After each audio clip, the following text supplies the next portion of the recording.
Boats, boaters and blazers. The Henley Royal Regatta is one of the most famous rowing events in the world. For 5 days, thousands of spectators will come and watch crews from all over the world battle it out on the River Thames.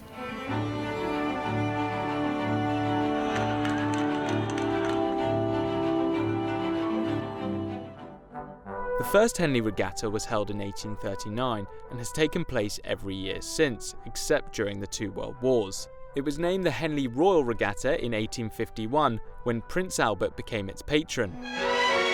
Heatwave Henley and a kaleidoscope of fashions, the social aspect of one of the most delightful sporting events of the calendar.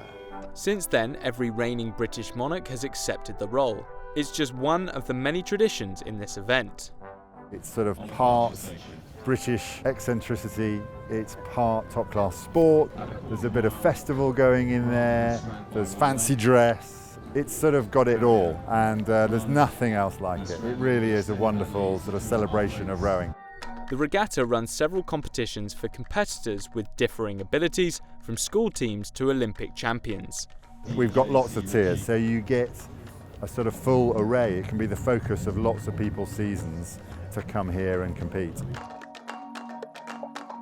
Since the very first day I started rowing, you see Henley, that is the pinnacle. That's what you work towards, that's what you grind towards over the winter months. How proud are you that your son or daughter is going to be racing at Royal Henley Regatta?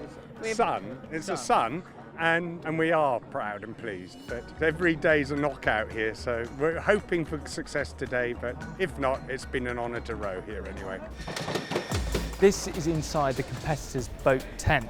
We're going to be following a race between two English schools, Windsor Boys' School and Westminster School. They're racing in the quarter-final of a knockout competition called the Forley Cup. The two-lane course they'll be rowing runs along the Henley Reach, a naturally straight part of the River Thames, and is banked by the counties of Buckinghamshire and Oxfordshire on one side and Berkshire on the other. There are multiple timing points along the course before the boats reach the 1 mile mark, where they begin to pass the first grandstands in the regatta enclosure. This is followed by the larger stewards enclosure, where thousands cheer the crews on until they cross the finishing line, ending up near Henley town. The traditional length of the course is 1 mile 550 yards, about 125 yards longer than a standard course.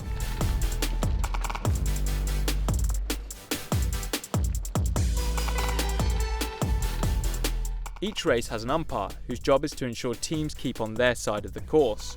While it's the job of each crew to direct their own boats, the umpire may shout warnings if they believe a crew is interfering in the outcome of the race by rowing across another boat's line or clashing oars.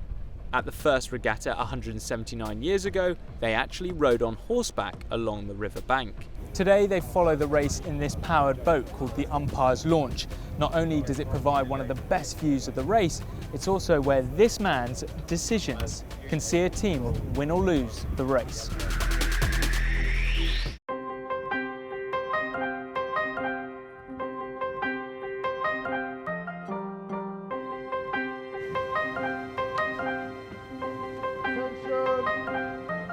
Westminster School you can see on the Thames station, up against the Windsor Boys' School.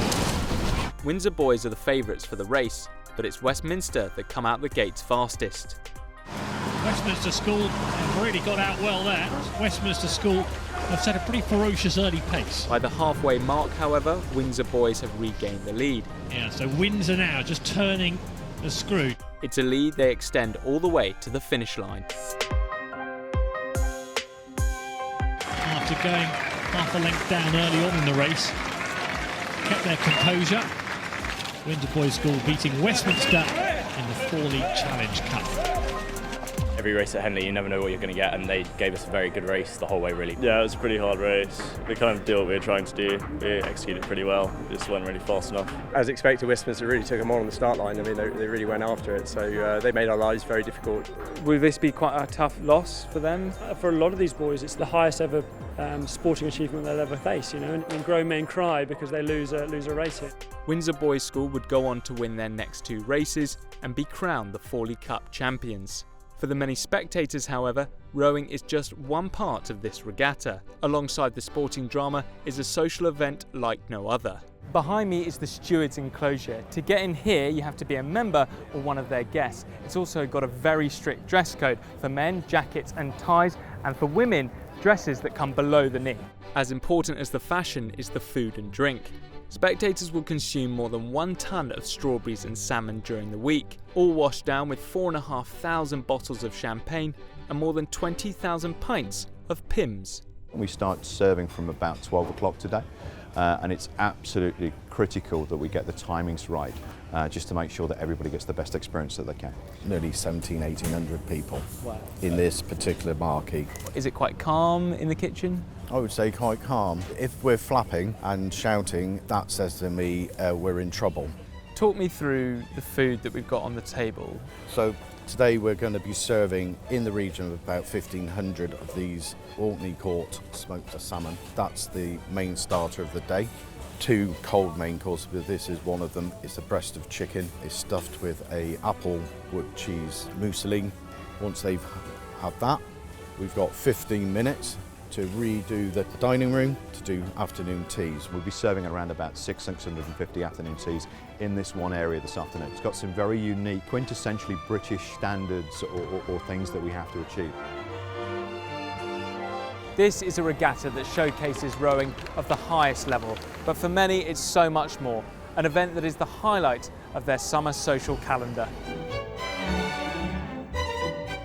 Hi guys, Tom here. Thanks very much for watching our video. If you want to see more of our content, then check out these and don't forget to subscribe.